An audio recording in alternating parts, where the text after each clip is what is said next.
It is time to talk about value objects pattern. We design domain concepts as value objects when we care only about the attributes of an element of the model and not in its identity.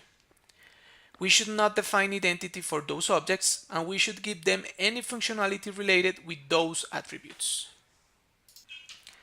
We should strive to model using value objects instead of entities wherever possible. Value types that measure, quantify, or describe things are easier to create, test, use, optimize, and maintain.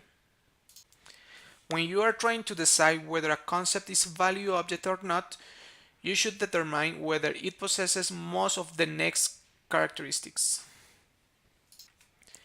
It measures, quantifies, or describes a thing in the domain.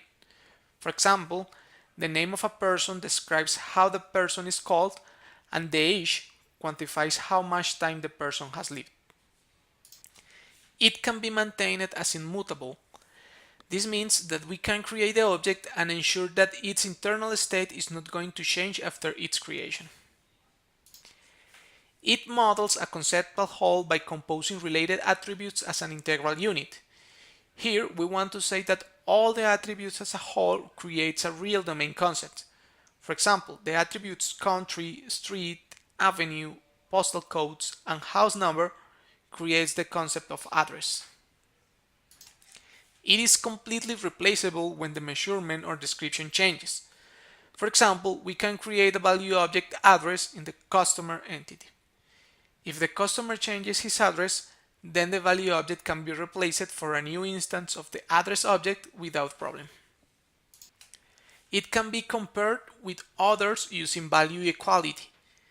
Here we should consider that two value objects are equal if all their attributes values are equal. It supplies its collaborators with side effect free behavior. For this, we need to ensure that all the functionalities of the object are not going to change its internal state. If we have that, we can say that the object has side effect free behavior. Now let's check some value objects in our domain example. Here we have the customer ID value object. It represents the customer ID type.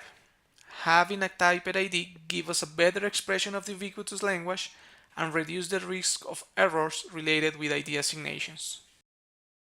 This is the name value object. It describes the name of a customer. Note that we have also included a functionality to get the full name. We do not have an identity for this value object, so we should override equals and hashcode methods using all the properties of the object.